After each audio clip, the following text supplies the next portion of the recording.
This week on the Push Pull Leg podcast, we are joined by 1/5 of 3D Muscle Journey, natural bodybuilder, natural powerlifter, Mr. Brad Loomis.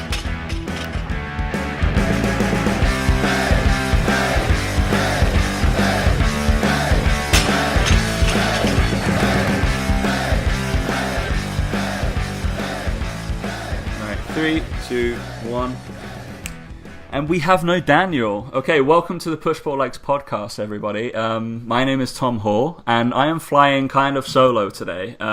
So Dan has left me; he's run away, but there's no need to fear. He will be back. He's just got a lot of stuff going on. Basically, his Team Box conference is going on, and I believe he's going out to Switzerland for a little bit. So yeah, we'll see what's going on. So I think he's got some family holiday stuff going up, and hopefully that'll blow over, and we might get some guests. So what we thought we'd do, as we did promise, to try and get some of the 3DMJ guys, the conference we went on the other day, as I am joined. So I believe he's going to be my co-host for this podcast, if he's willing to accept that. Is you're the laugh of Mr. Brad Loomis. He's joining us all the way from the States. Hello, Brad. Hello, thank you very much for having me. No worries, bud. Thank you very much for coming on. I mean, yeah, even though Dan's not here, we thought it was too big an opportunity to speak to you and not kind of pass on it, essentially. So, I mean, we both took a hell of a lot away from that 3DMJ conference, and I think a lot of the listenership loved kind of the review, and there was a hell of a lot of our listeners at the conference, so it kind of seemed a no-brainer to send out a couple of emails to like yourself and see if there's anybody who wants to come on. So if you're speaking to any of the 3DMJ guys and you had a pleasant experience with me, then they're more than welcome to join you on further ones, man. So it's all good. Okay, yeah, I'll make sure and let them know. Yeah, so also, as you noticed that both me and Brad are wearing vests. I'm not allowed to wear a vest usually on the podcast because Dan says it's too unprofessional, but Dan's not here, so screw it. Yeah, that's absolutely. It's our show today. All right, so obviously my basis is powerlifting and a biomechanics major, so I'm going to be delving around that. I thought, I mean, Dan even said, it was like, he's your guy, don't worry, Brad will kind of, yeah, you're going to be asking the questions most of the time, I might as well just be sitting there. So it'd be really, really cool to, yeah, have a look at what we're doing, okay? So introduce yourself, Brad. Who are you? Okay. Yeah, well, as you said, you introduced me quite well. My name is Brad Loomis, 1/5 of 3D Muscle Journey. And I guess, accolades. I'm a WNBF professional natural bodybuilder, earned pro status in 2008. And since that time, I've competed as a pro bodybuilder with 3 different organizations, 5 different occasions. Yeah, just really enjoyed the process, just really competitive, either last or second to last in every one of my professional shows.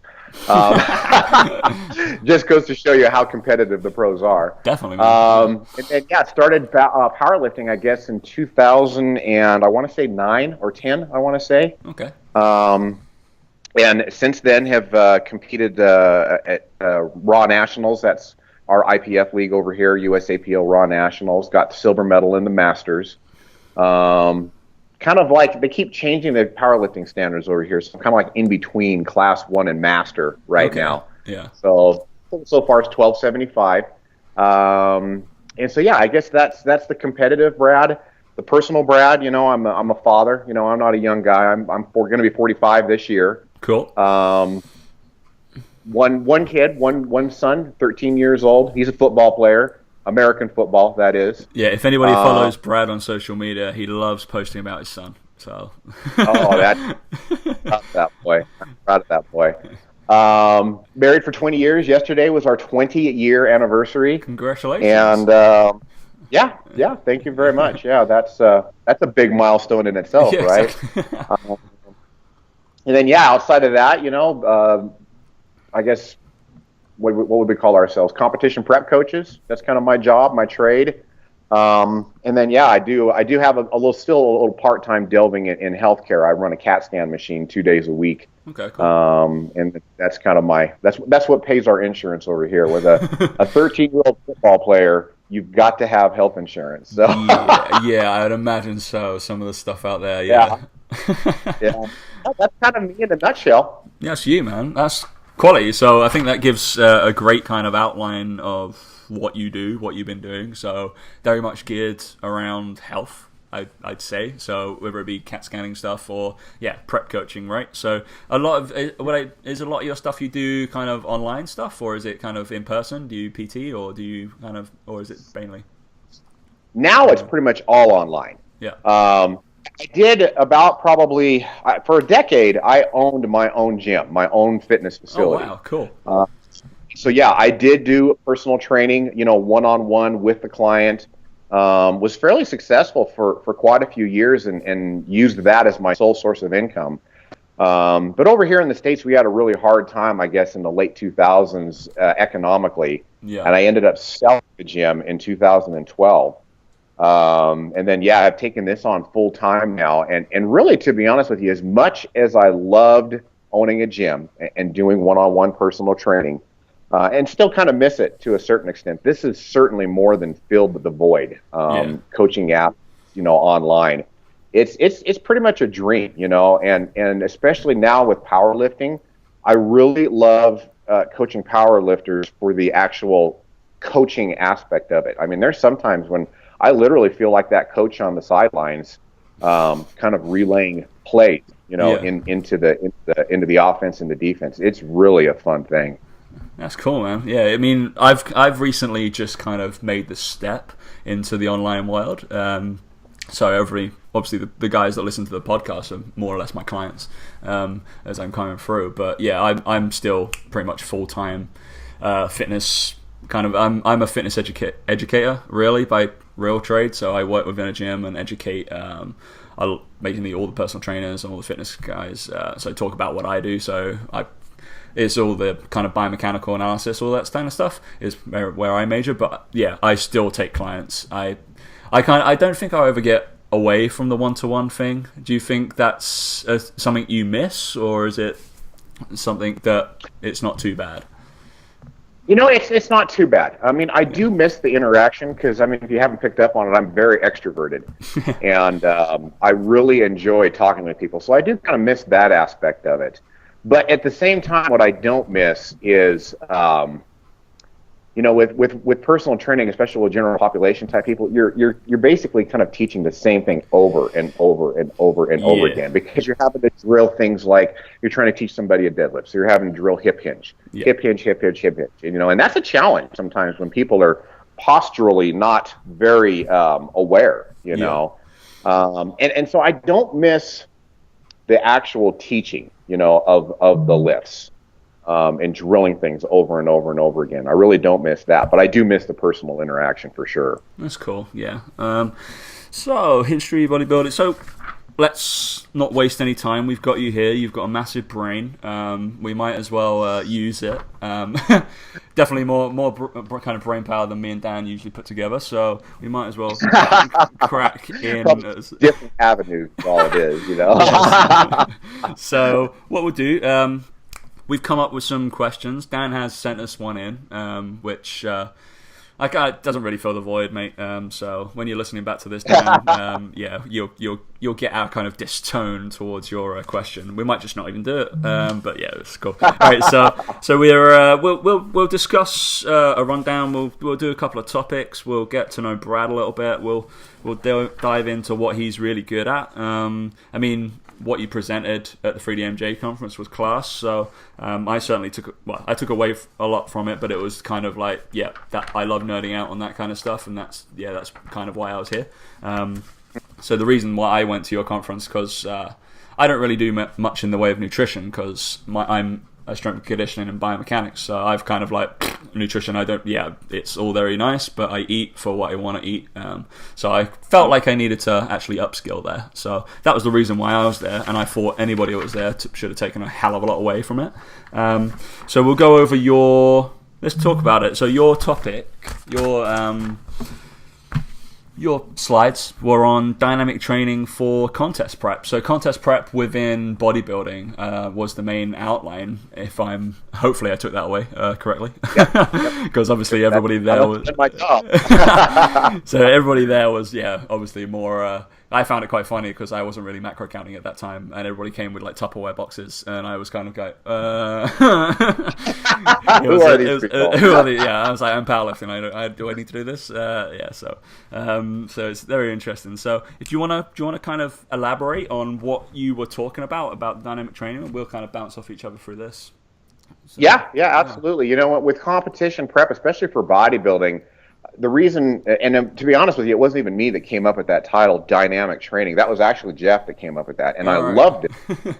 Because with competition prep for bodybuilding, it does need to be very dynamic. You have to make calls and make adjustments, kind of almost on the fly sometimes. Good example is 2008, Alberto, he just up and, had an injury where he couldn't feel his left leg. So what do you do in that case? And as a coach, you need to be ready to handle, those kinds of curveballs that are thrown at you.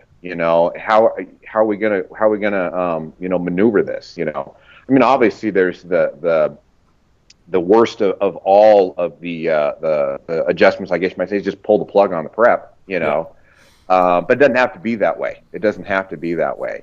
And so that was basically kind of, I guess, the biggest part of the conference presentation was, how do we adjust? So, you could kind of see the way I kind of outlined it. It was at the beginning, we went over the basics. Here's our tools. We're going to periodize. We're going to, run mesocycles and macrocycles, and we're going to use, in volume, intensity, and frequency. Kind of try to keep that pretty, a pretty small portion of the presentation. And as we went into it, what do we do? What is it that we do? Because it's interesting. People find what we do the most fascinating part, and that's kind of what often their questions are. Is how do you troubleshoot things? What is your levels of adjustment? And it's basically, in a nutshell, what is it that we do? And so I wanted to kind of show case studies. These are interesting cases: beginner, intermediate, advanced, injury. And then I threw the ball into your guys' court. Give us your scenarios, And to be honest with you, I could have done that for another hour at least. I think that was the biggest thing. I'd never really seen that in a kind of conference. So I went to the Personal Trainer Collective like a month before, which was like Brett Contreras and Alan Aragon and all those guys, and even they kind of didn't do that. I was like, whoa, this is actually cool. This, you put yourself under a little bit of pressure. I thought I don't know whether you knew kind of some people that were in the room, but did you know the chap that you were talking to in particular? There was a guy called I didn't know anybody.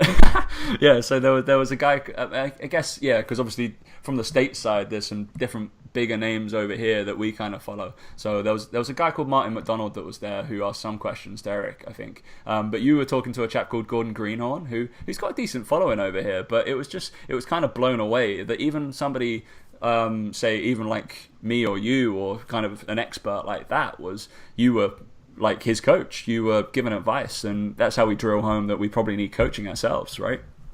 Yeah. That's awesome. And that's, like I said, that was what I really wanted to do, was have you guys throw us your scenarios. Here's our circumstance. Here's X athlete, et cetera, et cetera, et cetera.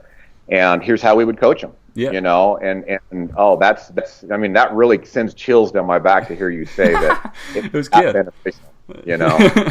So I think from the start of that presentation, so you were talking about beginner, intermediate, and advanced lifters, right? So was it beginner? I didn't quite get. So was it beginner, intermediate, advanced lifters, or beginner, intermediate, advanced like preparation people? So whether they've been through preps before, or whether they've been through or training age, kind of essentially. Yeah, great question. Because I did want to kind of have both. Yeah.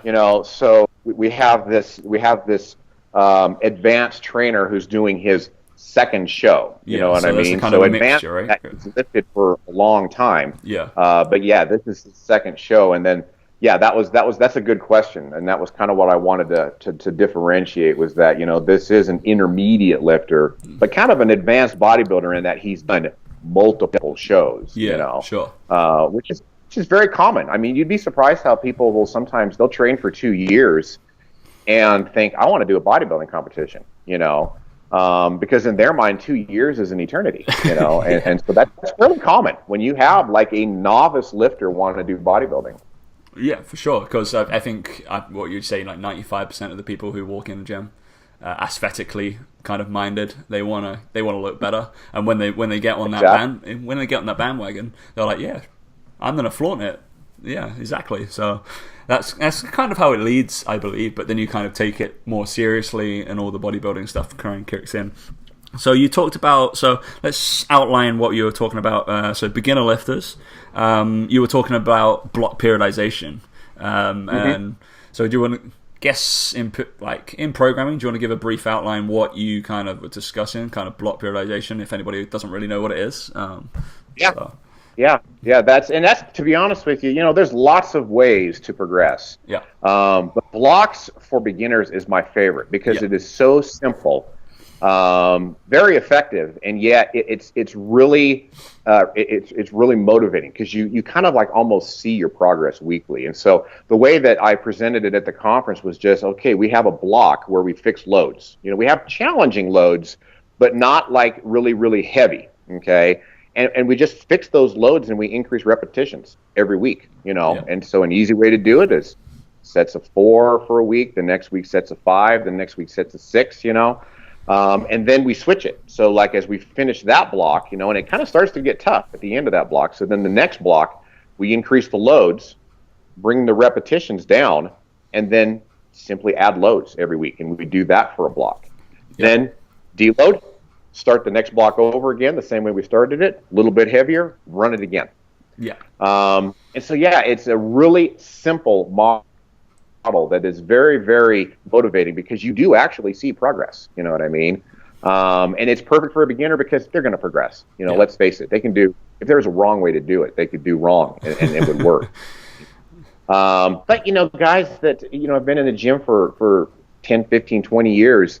It doesn't really work as well for them because let's face it, especially on the latter portion of the block when you're increasing loads every week, we can't really do that. We can't progress that quickly. So that's why I really like that model for kind of the more, kind of beginner novice lifter. Yeah, it was. I thought it was a great takeaway. So hopefully some of the guys that obviously my clients know that at least one of them right now is on a block periodization program that they're accelerating, and we're seeing the benefit of it. So it's almost like I guess seeing actually linear progression would be a great way of kind of putting it. Your graph's going up. I mean, you can't really say fairer than that. So I was like, if it's going up, it's all good. Why change? Yeah. And then they'll come back and be like, oh, I want to change this. I was like, why? It's working. What else do you want? Like, what's the point? Like, I want to change it. I want to go back. No, fuck it. It's looking good. It's feeling good. Yeah. Right. So then you moved on to obviously the natural progression of a beginner would be intermediate lifting. So you started talking about. I think we did cover this in quite a lot of depth a few episodes ago, but it's worth kind of going over again because again it's going to be a process that it's kind of come out in the last, I would say, 2-3 years, that some research on it kind of swings about and saying, oh, daily undulating and undulating periodization is the greatest thing ever, it works for everybody. I was like, hang on a minute, no, it doesn't work for everybody. Some people can't handle the loading. So they need to kind of understand what the undulation is. So within bodybuilding, how you're prepping these guys, how would you do daily undulating? Would you do kind of weekly undulating? Would you periodize it like that, or what was the outtake of the intermediate lifter? Well, it depends on the person, really. To be honest with you, if a person is only going to train, I'm never going to tell any bodybuilder, anybody that's got the aspirations of getting on stage, that I'm never going to tell them that you don't train enough. You know what I mean? You can train 3 days a week. We can make this work. You know what I mean? Cool. And so somebody that can only train 3 days a week, I might give them a weekly undulating, type of a periodization. Now, obviously, with daily kind of being, kind of big right now, that's kind of the way we like to go. you know, and really, to be honest with you, people love it because they're in the gym more. You know, it's a little bit more complex. We can kind of see things a little bit progress like when we were beginners. You know what I mean? So it kind of depends on the person, you know, and kind of what their setup is. I'll use both, you know, for an intermediate lifter. But yeah, I guess I should get back to you again. What was your original question, and did I answer it, or pretty much? I think it was just it was whether you kind of use it weekly or kind of daily undulating, because I think there's a little bit of a mixture of saying, oh wait, can I put that there? Can I I can squat and deadlift in the same session? No way. Cool. All right. It's. I think a lot of coaches over here get very confused and kind of set in their mindset of like, no, you can't do that. God, that would never. Well, I know a guy wasn't there a guy that squatted every single day for a year. One of the cover models over in the States, and I can't remember his name off the top of my head, but they was like, no, you definitely can. It's just your tolerance. It's totally personal to you. So that was in terms of intermediate lifting, you went on to your advanced stuff. What was your programming stuff for the contest prep for advanced lifters? So what was your outlook? Well, the big thing with advanced lifters is no longer can we really push intensities high. You know what I mean? When we're beginner and even beginning, you know, kind of breaking into the intermediate stages, we're pushing heavy loads. We're trying to always kind of work in that upper threshold. You know what I mean? And we can't, because our bodies are not, you know, used to the heavy loads. But the big thing with the advanced lifter, we got to kind of work down here a lot more. You know, we got to keep intensities kind of more, or at least average intensity during the week, kind of more 70s, you know, percent of 1 RM. And then really kind of pick our spots, you know, ramp up to 90, you know, and maybe 100% on rare occasions. You know, sometimes it's like 3 or 4 times a year, you know what I mean? Yeah. So with the bodybuilder, that basically means, you know, we'll ramp things up maybe once, you know, during the prep. We got to really kind of work in those lower intensities. And so then we got to kind of make up volume, you know, based on that. You know, we need to get more repetitions, obviously, on our hypertrophy day, and less repetitions on our strength day. And then we just have to run shorter blocks, you know. So if we run a block, say an average intensity of 68%, we'll progress there, increasing volume through repetitions and sets, you know, deload, start it over again, deload, start it over again, deload, you know. So we've got these blocks that end up being like sometimes like as little as 4 weeks with a deload, you know. It's kind of the only way to progress when you're in your advanced lifter. Yeah, it's very refreshing for you to actually say this. This is an argument I've been having for a while. Let's say, obviously I'm from the strength background, but it's bodybuilders actually working to the higher percentages is something that has to happen, and you've clearly said that your guys definitely do it. At some point you obviously will work beyond 90% within your periodization, and you will put that in for them. So do you have any? What's the reasoning in your behalf for doing that with bodybuilders? Is it just intensity, stimulus to muscle growth? Is it what kind of stuff? It's, you know, with bodybuilders, I'll use it a lot in cycles, in intensity cycles. You know what I mean? Because I mean, let's face it, you make yourself stronger. You know, doing strength work, you can lift heavier loads in your hypertrophy work. So it just makes sense if you think about it. But with bodybuilders, especially, you know, in a cut, you know, I'll kind of build those into tapers and deloads. You know what I mean? Because what's probably the best way to cut volume down? Let's make the loads heavy. Yeah. You know, let's make the loads heavy so that we can only do 2, 3, 4 repetitions. You know what I mean? And it's a great way to taper and deload and not make it feel like a taper. You know what I mean? Because I'm only doing 2 or 3 repetitions, but gosh, look at the loads I'm pushing. Sometimes bodybuilders are surprised at how strong they are. Yeah, you know? For sure. But the overall goal has been accomplished. You know, obviously 100 pounds, you know, doing 12 repetitions is going to be a whole lot more volume than doing 200 pounds for 3 repetitions. You know what I mean? And so the volumes come way down. That eliminates fatigue. Now they've experienced heavier loads. We can usually start the next block a little bit heavier than we started the previous block. And so a lot of times that's how I'll do it with bodybuilders, is I'll just insert it at the right time to where we can just take advantage of those strength gains. And now we're using bodybuilding type exercises and periodization heavier than we were before. That's cool. Awesome. So all you bodybuilders out there, you can lift heavy. Stop moaning. And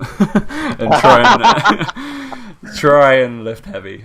Goes for Dan as well. He did actually post a 1RM kind of 95% work on our private group the other day, which I was very proud.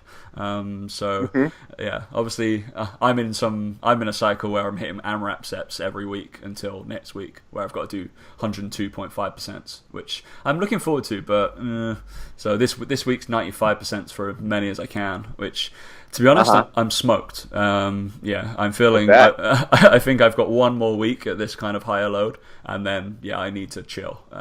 So if you're listening to my coach, that's what I want to do. But yeah, we'll see.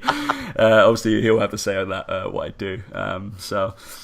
Cool, man. I think that kind of goes. Oh yes, that's what we want. I've written it in massive pink writing. Deloads is.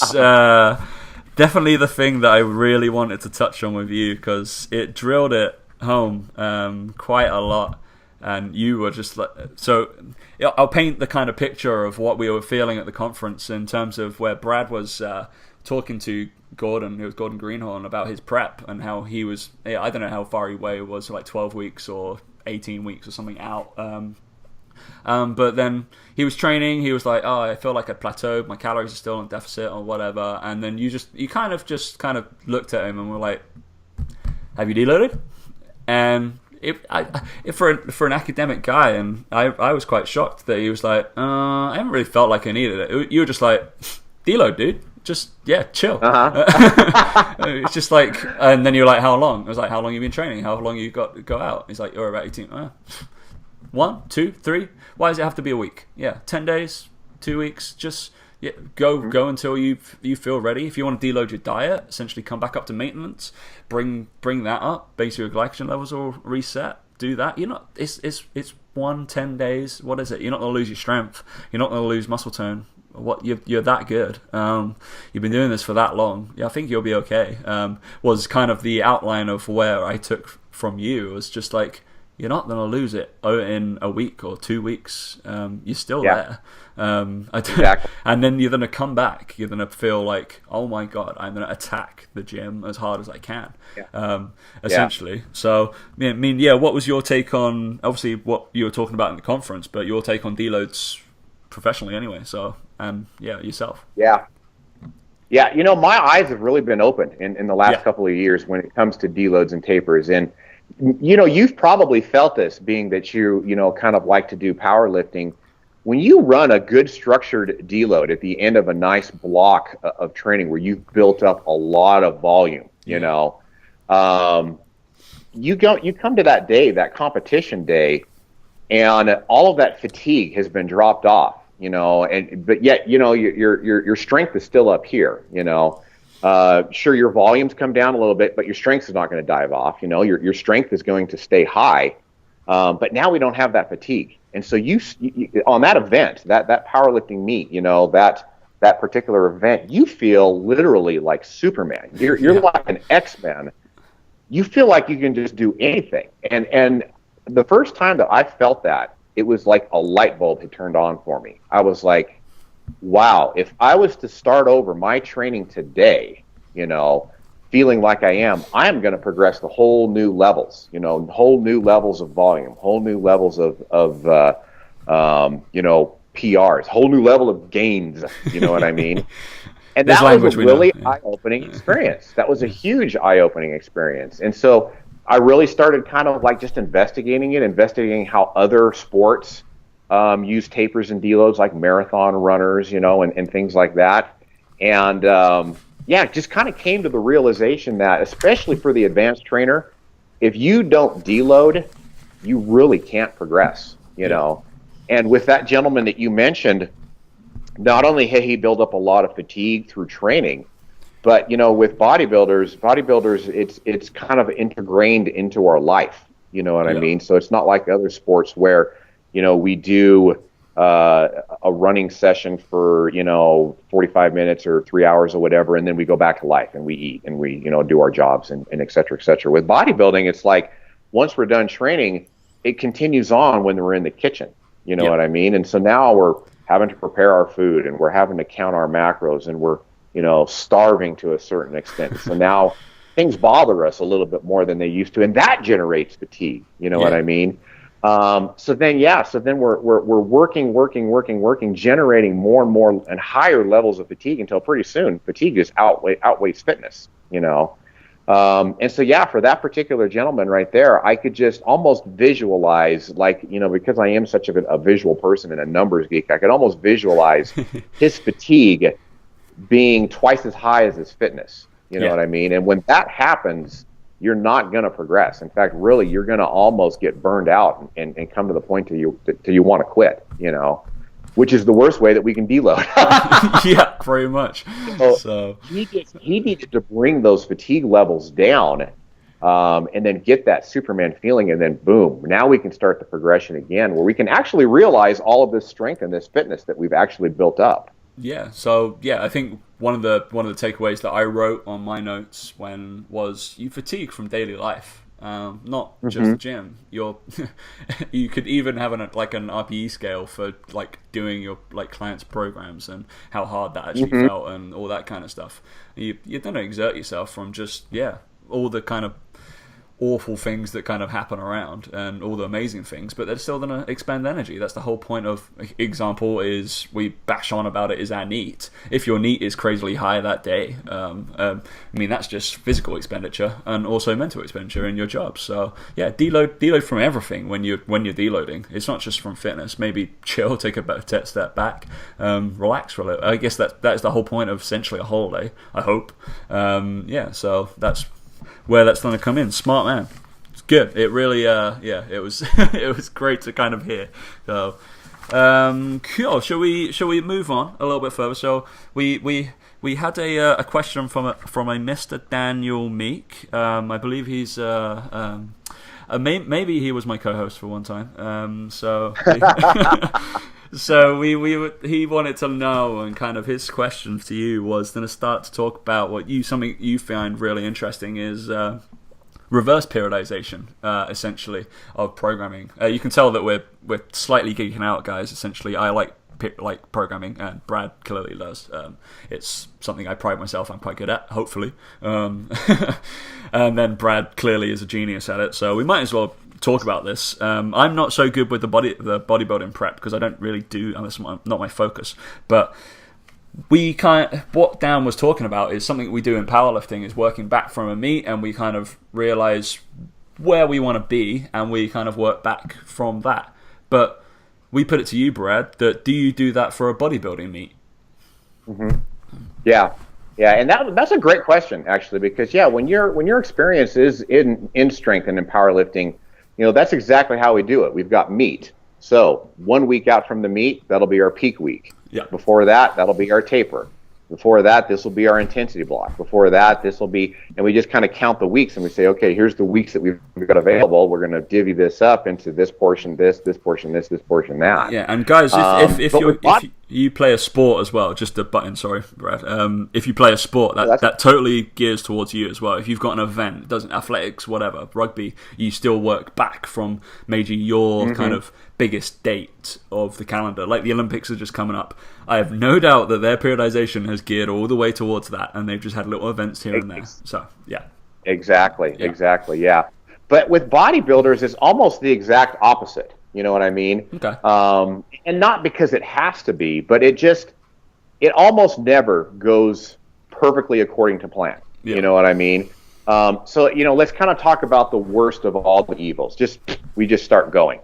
We decide we're going to do a show. Boom, we flip the switch. We're going to eat chicken, broccoli, and rice. We're going to go slam the gym, and we're going to, make all the gains, and we're going to lift all the volume, right? That's the worst of all evils, because that almost will always result in, usually injury, misdirection, don't know where to go. You're gonna probably end up just losing a lot more muscle than you really need to. You know what I mean? And I'm guilty. Yeah. I've done that in my past. So that's obviously the worst of the evils. Now, the second worst of the evils is having a perfect plan, having this all progression laid out, as far as, okay, here's week 1, this is what we're going to do in week 2, week 3, week 4, week 5, we're going to switch it, we're going to plan all of our blocks of training, and then adhering to that 100% without fail.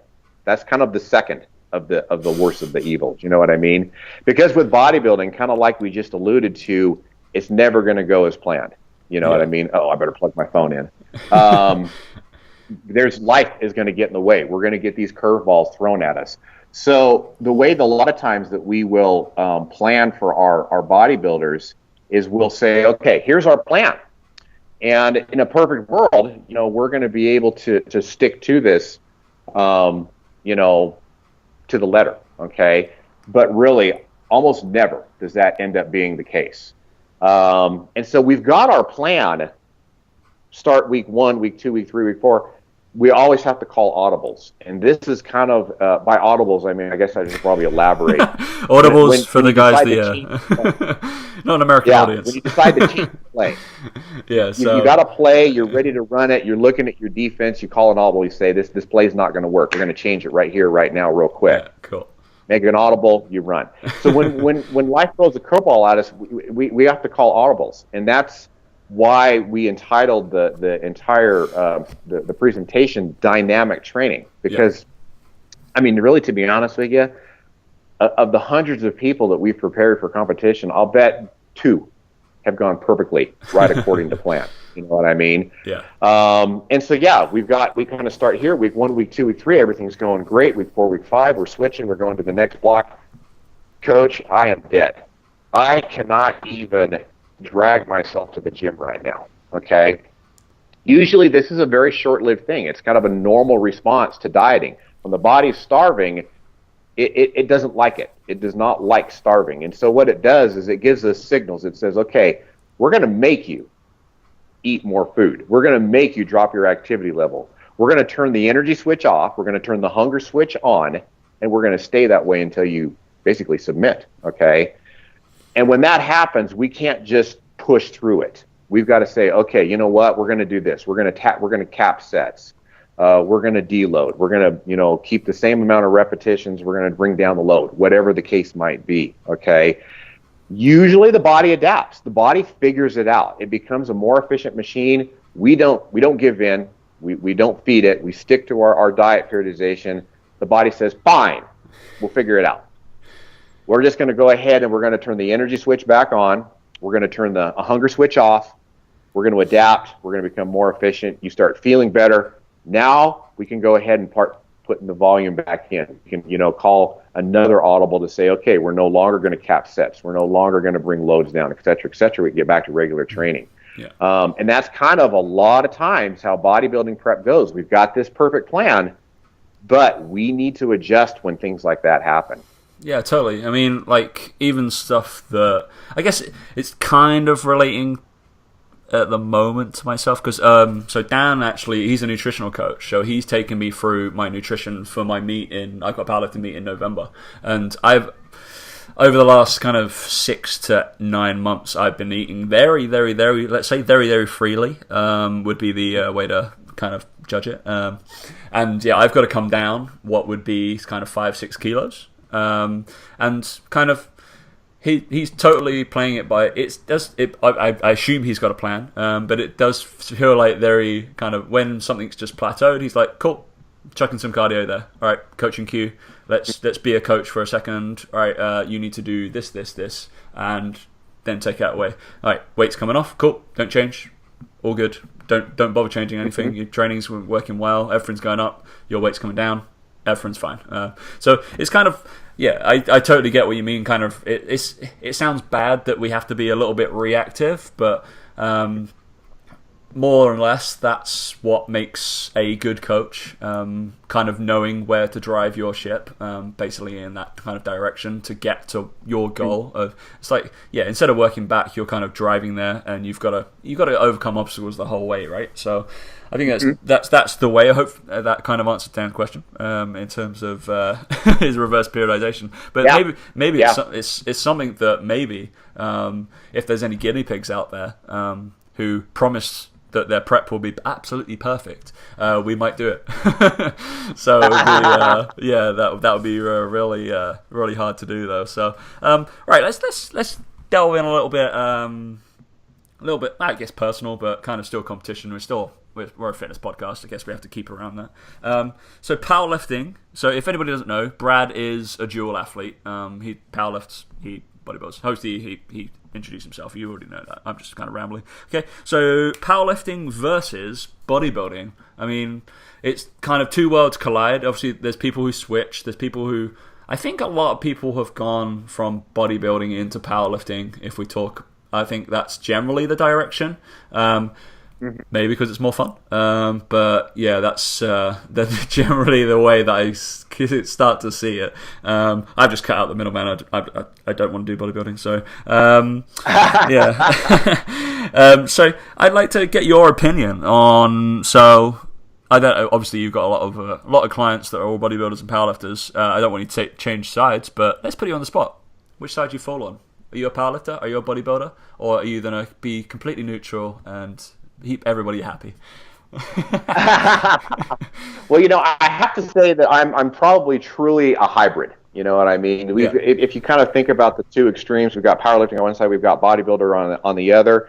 If we think about a pendulum, in between those two extremes, I'm more toward the powerlifting side of the pendulum right now. Okay, but I mean, I'll be honest, I'm really no different than a lot of my clients in that I'm just kind of a wannabe powerlifter in a way. I'm that powerlifter that just can't quite let go of my curls and my side lateral raises. I still have to have that as part of my program. That's quite hilarious because today one of my trainers that I've just hired. So we don't actually have a preacher car machine in my gym, but we've got a GHR, and I've kind of turned it into a preacher car, and hats off to Seb, who decided to take a video and a picture of me doing this today, and I'm sure it'll be kind of flushed around the internet at some point to my clients going, this guy's clearly a moron, why are you training with him? But yeah. Who knew the GHR is a great preacher car machine? Who knew? It's ergonomically, correct. I guess you might say. So, but yeah, I'm like a lot of my clients in that I'm kind of a hybrid. That either we have a little bit of the pendulum toward the powerlifting side and a little bit of the pendulum toward the bodybuilding side. Yeah, that's cool. And really, to be honest with you, I mean, true powerlifters.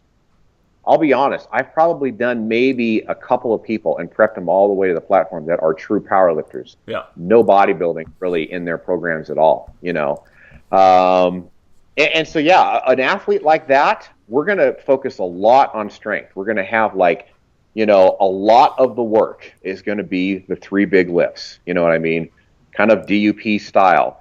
The rest of the work is going to be mostly what I would call assistance work. You know what I mean? Things like doing a front squat to improve your depth, on your competition squat. Things like doing board presses for improving the top end of your bench press. Assistance work. Basically, the work helps our competition lifts. In my mind, that's how I would prep, or how I have prepped a true power lifter. Curls, really non-existent. Things like that. Now you flip all the way over to the bodybuilding side of the pendulum. A bodybuilder, there's some bodybuilders that I won't even have deadlift. And really, to be honest with you, the biggest reason I won't have them deadlift is because their form is dreadful and they're going to hurt themselves, yes. Sooner than later. It's not a matter of if, it's a matter of when.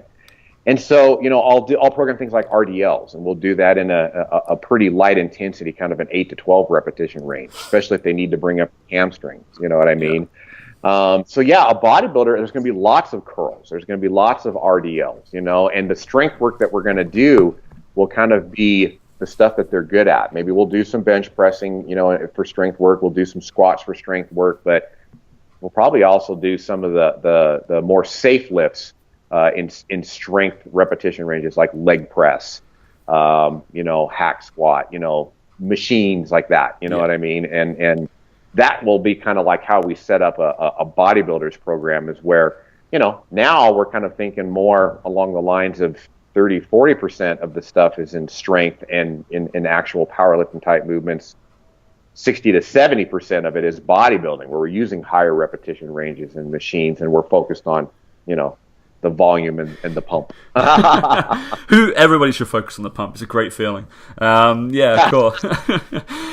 So in nutritionally, how would you say the guidance is a little bit different? So obviously, in terms of, if people don't know the categories, obviously for powerlifters we have weight categories that we have to adhere to. Obviously, for a guy that's where are you at? Kilo. We work in kilos over here. Obviously, pounds. You're about 160 pounds. So I guess 75 ish. Exactly. 70. Yeah, 70. I usually live right around 76, 77 kilos is where I usually live. Yeah. Cool. Yeah. So, and also, you're not going to lift against a 93, 113 kilo guy. Never. It's never going to happen. But on the bodybuilding stage, depending on kind of I guess it's kind of class, right? So there's kind of like fitness model, there's obviously with women there's bikini model, there's kind of where they're board shorts, or there's like true bodybuilder. There's lots of different kind of aspects. But what would be the nutrition for, say, let's just say any kind of powerlifter and any kind of bodybuilder? So let's not pick the classes and get too in depth into that. Yeah. Okay. So group them together. Yeah. Yeah. You know, your powerlifter, really, to be honest with you, I'm going to have them be focused, on their nutrition, but I'm not going to have them be super, super meticulous. Okay. Because even a powerlifter that has to make a weight class, say that they do need to drop weight, 2 or 3 pounds, something like that. First of all, I'm going to program that. I'm going to program that based on calories. So if they need to drop 2 or 3 pounds, let's just make it easy. We'll say they got to drop 2 pounds. We're going to do that in 8 weeks. Okay. Obviously, we're going to program 1/4 of a pound a week, and in American terms, 3,500 calories is a pound. So we're going to put them in a nutritional deficit of, I guess, what would that be like, 600-700, calories a week, if my math is correct. It could be off a little bit. This is where we get flooded with kind of posts just going, Brad's wrong, he didn't do his maths right, he didn't do his maths right. That kicked in. But yeah, 700-800 calorie a week deficit, And so I'm going to tell that powerlifter, I'm going to say, look, I really don't care how you do that. As long as by the end of the week you're at an 800 calorie deficit, it's going to work, And almost always, it might kind of go in phases. It might be no weight loss for 2 weeks, and then all of a sudden we get 1 pound and 1.25 pounds or something like that. But I'm going to have them focus on really only 2 things: calories and protein, and that's it. You know what I mean? If you want to focus on a daily calorie goal, that's fine. We're looking at 100 to 150 calories per day. Just, stay underneath that, and then make sure you hit your protein, right? If it's a power lifter that's looking to gain and to kind of move up a weight class, we'll program that based on 1 pound, being about 3,500 calories. And again, I don't care how they do it. Get your calories in and get your protein in. Okay. Now, a bodybuilder, we have to be a little bit more meticulous. Sure. Because we've got all these crazy issues, that go along with bodybuilding. This person will not lose weight nor fat because they're insulin sensitive. You know what I mean? And so we got to kind of keep them on lower carbohydrate, higher fat, kind of make the macros fit the calories that I just explained to you. I mean, myself, I can live fine on like 0 fat. You know what I mean? So I'll program my fat lower, keep my carbs high, keep my protein kind of somewhere where it needs to be to fit the calories. I got to kind of focus more on, the different macros. Okay. And then obviously if a physique, we'll call it a physique or a cosmetic athlete, if their calories are low, we're going to have to kind of tell them, look, I don't want you eating kids' cereal anymore, ever. After prep, after competition, it's fine. But for right now, no kids' cereal. I want your carbohydrates from, good fiber sources, and et cetera, et cetera, et cetera. So that's kind of the big thing is we do have to have some sort, kind of like Eric presented at the conference, we have to have some sort of restraint. We have to have some sort of focus. But, it's kind of like this one over here, we need to make sure that the calories are in check, that the protein is checked, the rest of it, it's all good. This one over here, we got to be a little bit more meticulous because let's face it, body fat is an energy source. You don't have any body fat, you don't have an energy source. It's strictly going to come from food, and so we really need to kind of manipulate that. So that's good, man. So in terms of obviously I'm coming down in calories. It's brutal as you know. So I'm finding it fun. Dan's prepping for a competition. He's finding it fun. He's prepping for a show. So this is his first ever show, which it's good to watch him do this. I think we're getting angrier and angrier as we lead towards our prospective competitions. So in 3 or 4 weeks, it'll be very interesting to see how we kind of go on our podcast. But so in terms of in both your powerlifting and bodybuilding kind of careers, what's your best moments? So your best moment powerlifting or your best moment bodybuilding? Okay, yeah. Probably the most recent one, and really kind of, I guess, one that I'm somewhat proud of, but at the same time I'm somewhat embarrassed, was at USAPL Raw Nationals last year. It was October of 2015. I had to cut a little bit of water, and so my sodium levels were pretty low. And I knew that I needed to get them back up, but I was feeling pretty darn good, and it was a great day. I loved that experience. I've never felt more like an athlete than I did at USAPL Raw Nationals, and it was my last deadlift. Yeah. And this was something this is kind of a tangent, but this was something I had never experienced before in bodybuilding. I actually had how should I say? I had control of my placing. My platform comes to me and she says, "Okay, here's the deal. You need to pull 550 pounds, which is what? Is that 225 kilos? Yeah, something like that. Is that right? Yeah. That's about right, yeah. I need you to pull 550 pounds to win. Or we know that 535 is will be a personal record and you can get the silver. Which would you prefer?" And I was like, wow, this is awesome. I actually have an control in my placing. It's not like bodybuilding where it's like, you're the ugliest bodybuilder, you go over there. So I thought, you know what? I don't think I can get 550, to be honest with you. I think I would rather settle for second, get myself a PR. So that's the tangent.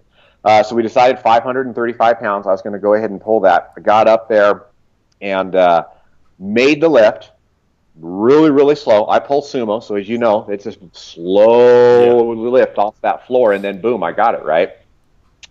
Put the weight down, stood back up, started to turn around, and I literally just passed out.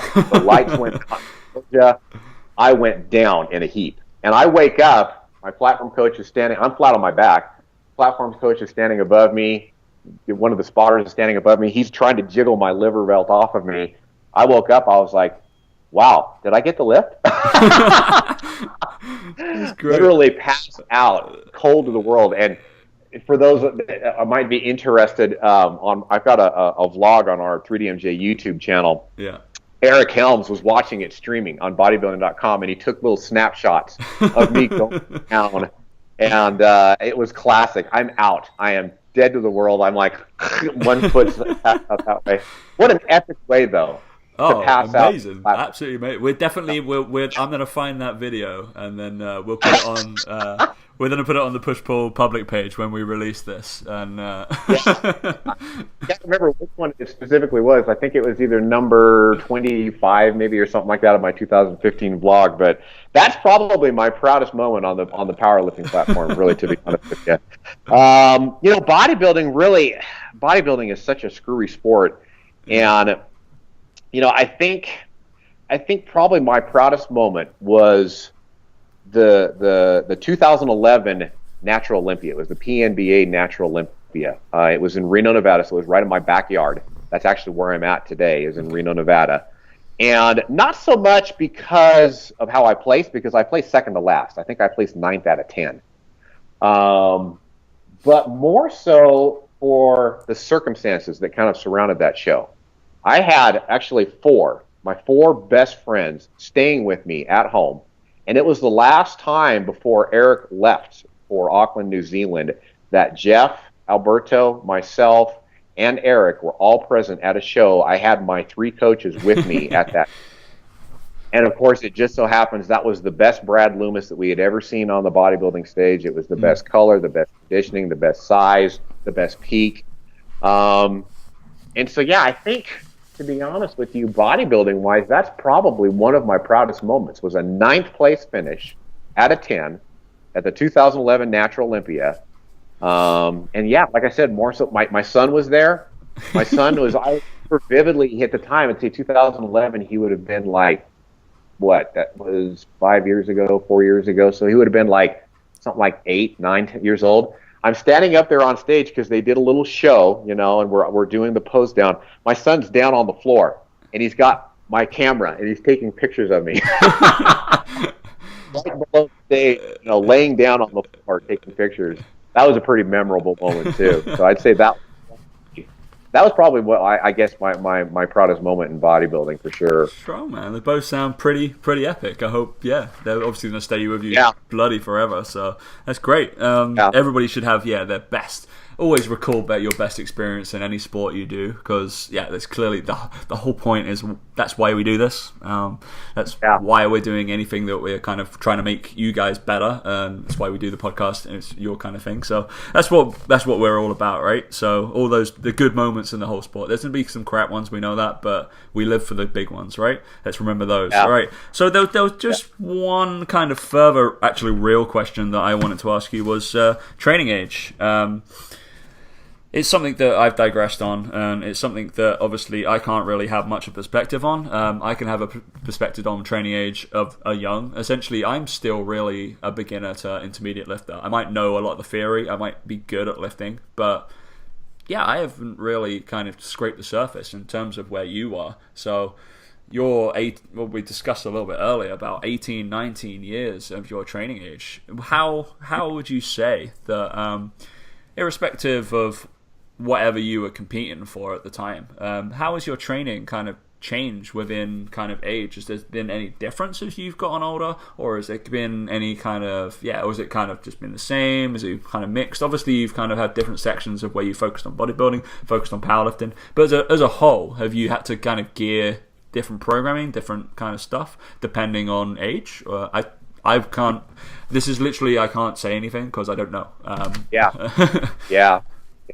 When it comes to training age, I think for me, like I kind of alluded to earlier, is I can no longer really push intensities high. You know what I mean? We've got to make volume up where, probably, I'm going to say 44 weeks of the year, we're pretty low in intensities, and we're making up the repetitions, and we're making up the volume through repetitions more than anything. Yeah. And the cool thing is that, with good programming and with proper deloading and recycling the deloads, I'm still progressing. I'm still getting stronger. When meet day comes, I'm setting PRs. I mean, I just did that here probably a month or so ago, and I never even touched, even close to what I did on the platform that day. So I think that's the biggest thing, is that I just can't work in those higher intensities all the time. I've got to train, kind of in those lower intensities and make up volume as we go. And then even when I do, kind of run an intensity block, it's still not going to be, very high. It's still going to be maybe at most 90%. Yeah. And then kind of like you, maybe we'll just do an AMRAP. It's only going to be 2 or 3. Yeah. But, we'll kind of make up the difference in the lack of intensity by, kind of making up maybe one repetition extra, at a sub-maximal intensity. Yeah. So I think that's the biggest thing that I've kind of come to grips with, is that I really need to just check the ego at the door. I need to say, look, this is training. This is not go to the gym, kill myself. Like unfortunately a lot of people are. For some reason there's this mindset, if it doesn't feel like it's working, it's not. You know what I mean? Yeah. And I'm guilty. 2003, 2004, 2005, guilty. Doesn't have to be that way. And you can still progress training smarter, as opposed to training harder. And then, really thankfully, Eric, who's my coach, Eric Helms, he really is proactive about my deloads. He programs my deloads, and we stick to it, almost like clockwork in a way. And so, I think those are the two biggest things. Where I used to deload, and this was fine, there's nothing wrong with that, but it used to be I would deload, and kind of taper every 8, 12, maybe 14 weeks, okay? I could get away with it and not break. Whereas now, there's no way. There is no way. I think if we run a 6-week deload, I'm feeling it, and really mentally, like, I don't want to push anymore. I'm tired, you know. And so, yeah, I think those are probably the biggest differences in terms of training. And really, it's more so for, obviously, I haven't prepped for a while for bodybuilding, at least not since 2000, and I think it was 14 was my last bodybuilding competition. Yeah. But yeah, it was kind of the same thing there too. You know, I really had to be proactive and almost kind of auto-regulate my deloads in a way and say, look, okay, we've got to drop some body fat here. We've got to bring calories down. You know, I think what I'll do is I'll keep my volume up through repetitions and sets, but I'm going to purposely bring my loads down. And so, yeah, that was kind of the theme there. Was a little bit more frequent than every 8, 10, 12 weeks, you know, for deloads and tapers.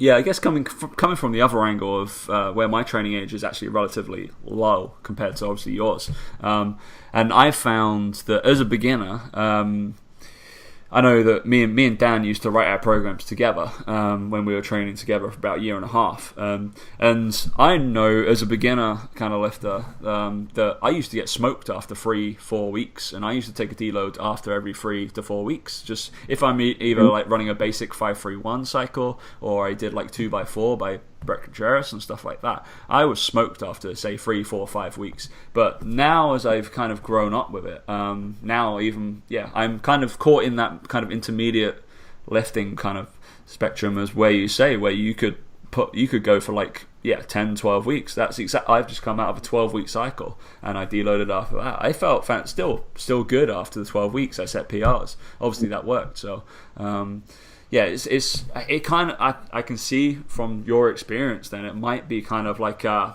don't know, an up and down kind of hill thing where you have to probably deload when you're a beginner. When you get intermediate and advanced, maybe you can probably push through, you know what you're doing, and then maybe as training age gets older, you have to kind of dial it down, be smart, but you've got the knowledge base of all these fucking massive amount of years that you can come draw back on. So I think that's a good way of actually capping it. Maybe we need to write something about that. That'll be interesting. I mean, that's purely anecdotal. There's got to be some research on there. But obviously finding somebody, a lot of people with 19 years of training age and then willing to even kind of do some writing about it would be very interesting. So, or getting even beginners to actually have any kind of adherence to follow, that would be very interesting. Cool, man. So what's the future hold for Brad Loomis and 3DMJ? What's going on in your muscle journey world in the future? Yeah. Well, I think for me, in my muscle journey, I've fallen in love with training, and I'm kind of a unique case in that, I probably shouldn't be lifting, because I've got a birth defect in my spine that I'm kind of constantly battling. And even if a doctor, came to me and said, look, you've got 2 choices here. We can lift or we can live in a wheelchair. You know what I mean? So what's it going to be? I'd probably find a way to lift. I would figure out. I would be probably the first athlete to squat 500 pounds getting wheeled up to the bar in a wheelchair, That was specific. Yeah. You know what I mean? Can't walk, but you wheel me up to the bar and I get underneath a monolift, and I can squat. But yeah, I'm going to train forever. Obviously it's going to be an evolution just like it has. I'm going to, things are going to change and it's going to be a bit dynamic, But I just love training. I love going out on my back porch, and just kind of getting to it, But sometimes my training sessions will last like 4 or 5 hours. I'm not lifting the whole time, but I'm doing a set, going in, taking the belt off, do some work on the computer, maybe help the kid with some homework, put the wraps back on, put the belt back on, go out, do another set, That's going to be me for a long, long time. Yeah. 3D muscle journey, that's a great question. We are really in a transition right now. And our transition is such that, Eric's had tremendous success with the pyramid books, you know what I mean? And so he's got a ton of residual income coming from that. We love coaching, that's kind of truly what I'm good at. I'm actually a better coach, in my opinion, than I am a power lifter or a bodybuilder.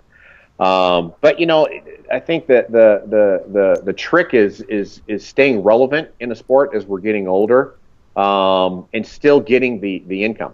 You know what I mean? So we've got a big a social media push going on right now where we're trying to get more of a presence on social media. We've got the 3DMJ podcast. We've got the Twitter accounts and the dedicated team accounts that we're trying to get out there. And so, I think that we're going to really try to, deload our level of coaching to where we're still in it. Yeah. Maybe not quite so, but maybe the volume is not quite so high. And I mean, who knows? Team 3DMJ is very much a family. And maybe as the family grows and we start getting, more, true, I literally consider, my fellow coaches at 3DMJ, they're like my extended family. They're like my brothers and sisters, and it's kind of sad to say this, but I talk to my 3DMJ coaches a lot more than I talk to some of my family members. That's how close we are. You know what I mean? And we get in little disputes every now and then. There's times when Jeff will say, "Look, I'm tired of this bullshit," and we're like sisters, and we get that real hard struggle, and we get our way through it. Those are going to be the kind of folks that we're going to, kind of hopefully get blessed with over the years, and then 3DMJ the family will kind of continue to grow. Maybe we kind of step back in coaching and we kind of start handing the torch to people that are maybe a little bit more relevant, but yet still part of our tight-knit group, kind of like instead of brothers and sisters, we're going to kind of be like sons and daughters and nieces and nephews. Sure. I think that's kind of where we see the future of 3DMJ, but just like all things, it's an evolution. You know what I mean? It might be kind of one of those things where there's not people out there that fit that bill that become sons and daughters and nieces and nephews. You know what I mean? Or shoot, who knows? Maybe my son Xander and Jeff's son Ethan will be the future of 3DMJ. It's hard to say, But at least at this point in time, as we're kind of making this transition and we're kind of like trying to think of our futures and retirement and how we're going to do this and maintain our lifestyle and maintain our training and perhaps do less coaching and maybe handing the torch. That it seems like that's kind of where we're at, at this time of day. Yeah. Cool, man. Awesome. Right. We're going to go off fitness and a little bit of nutrition, but kind of ridiculous nutrition. So most of the guys know that when we get guests on, essentially, we've had like Lawrence Judd, Stephen Box, my coach John Clark over the last few weeks, a few more guys confirmed. So we're gonna it's just really 3 nice, easy questions. Well, we might hit a few more. Who knows? Just me nutrition, just food based, not serious. Okay. So every now and again we have real lives that we want to talk ridiculous things. Okay, so Brad, you have to choose gravy or icing for the rest of your life. What would you choose, gravy or icing? Icing. Icing. Wow, you're the first person to say that. That's amazing. Okay, reasons. Icing. To be honest with you, I was a bro for so long. Yeah. Never ate desserts. Never touched sugar. That was really my bodybuilding career from like 2002 until probably 2008. You know what I mean? My version of icing was protein sludge, whey protein, sludge with a little bit of sweetener in it. So a lot of my bro days, I would spice things up, and I would make simple little sauces and, things like that. I am so sick of that. I still have not recovered. And here it is, what? That's great. Yeah, I'll put icing on anything. I'll throw icing inside of a tortilla, roll it up. That's great. All right, well, all of your clients know exactly what to kind of taunt you with. In America, I've been over there, I stayed there for like half a year, just doing some coaching. But I know you guys have great kind of pies, whether it be any kind of savory or sweet pie. Best pie. What's your best holiday pie? I'm going to kind of break out of the pie box, so to speak. Okay, go. And put a similar, what looks like a pie, in a cheesecake. In my mind, a cheesecake, a plain baked cheesecake with nothing on it is heaven. And if I'm ever fat, it's going to be because of That's brilliant. Yeah. Cheesecake's just a great sound. Yeah. I guess over here in England, so in terms of gravy, we had gravy. We have gravy on, like, it was obviously the roast kind of potatoes and all that kind of stuff. But gravy on fries, as you call them, chips over here. But that's a very northern thing. We have quite a big northern following, so all those guys up there won't like your answer, but that's interesting. But cheesecake definitely. I mean, savoury pies, you can go over here. We got kind of the normal meat pies in terms of I guess we can go with like steak and ale, all of that kind of stuff. That's very English. I don't know. I didn't really have anything like that over in the States when I was there, but I probably didn't try it even. So also, States best condiment. What's the best condiment you use essentially? Ketchup. Plain old red, yeah? Strong. Yeah, and you know what, here again, I got away from ketchup for a long time in my bro days. I loved ketchup as a kid. I put ketchup on everything. I put ketchup on hot dogs. I put ketchup on eggs. I put ketchup on my hamburgers. I put ketchup on my meat. I put ketchup on everything. Ketchup on burritos, tacos, you name it. You know, I put ketchup on it. And then my bro days, I got away from it. You know, it was like, well, ketchup, that's a high sodium, bad food. I don't want to have that. And so now I've kind of reverted again. I'm putting ketchup on everything. Ketchup on my chips, ketchup on my burritos, ketchup on my eggs, ketchup on, pretty much everything I practically come in contact with. I probably even tried dunking my cheesecake in a little bit of ketchup. a little savory and a little sweet there, Strong, man. Very strong. Right. So we learned the best. So I think we'll start to wrap up there. We've gone for good. Yeah, we've got 70 minutes of quality time for Mr. Brad Loomis. So the big three takeaways from this podcast: eat icing, eat cheesecake, and have ketchup on it. If we're going to hit that. So, okay, man. So this is, we've got a few more minutes to wrap up. So this is your time that, we obviously at the start you could have done it really, but I hope everybody listens to the end. So we're going to be, plug anything that you really want to do. So, anything you want to do, anything that's coming up, anything that Twitter handles, Facebook stuff, obviously your social media presence is gaining. This will be out on our page, obviously. Everybody knows who listens where we post stuff. Generally we're in and around, so SoundCloud, iTunes, YouTube, all of the things that, even random ones that I didn't even remember posting on, seem to have our podcast that I have no idea. So it's very odd when it starts to happen. But anything you like. To be honest with you, I'm such a simple guy. I really don't have things to plug. 3D Muscle Journey is my family. It's kind of my way of life. So yeah, the Team 3DMJ Instagram channel, we're really trying to grow. Berto's kind of our master of the Instagram channel, and he's doing a fantastic job putting up some great information on there and some funny stuff at the same time, entertaining. Twitter, same thing at Team 3DMJ. YouTube, we're really trying to. We're really pushing to put content out like almost every day. We've actually got a schedule that I'm in charge of that we're trying to get a video out 6 days a week, Monday through Saturday, and awesome. I mean, obviously we can't be perfect. We have to be dynamic, and we have to kind of adjust when to be. But yeah, outside of that, I mean, I have a personal account too. It's at 3DMJ Coach. It's nothing impressive. My vlog is boring. You know what I mean? I mean, I think if I was going to plug something, I would just say, look, you know what? Let's just love each other. Let's just really treat each other with respect and know that, what? God said, love me, love man, and if I could get anything out there, that would be it. It'd be like, what? We're all here living our struggles. Life is hard enough as it is. Let's not add to it, and outside of that, thank you for having me on. I'm truly honored. And it's when I do things like this, it's truly for me. It's an emotional thing. I really appreciate the love. Awesome, man. Yeah, thanks so much for coming on. Obviously, Dan is unfortunate enough to miss it. You're the first international guest. Obviously, we've been a hell of a lot more UK based because that's who we know.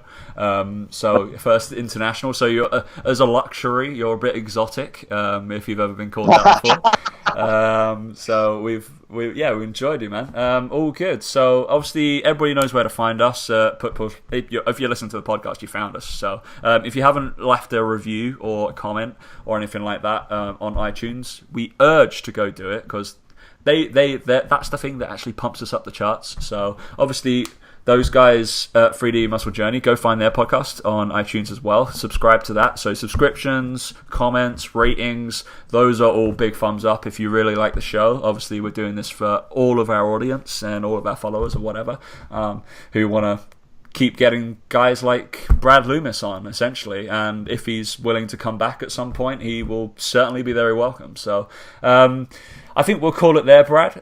We'll let you actually enjoy your day and your coffee. Okay. Yeah. Okay. So anyway, right? Awesome. Thanks for coming on, and we'll hopefully talk again soon, man. I'd love to do it anytime. Awesome. Push Pull Legs online coaching is open. Contact us at info@pushpulllegs.co.uk.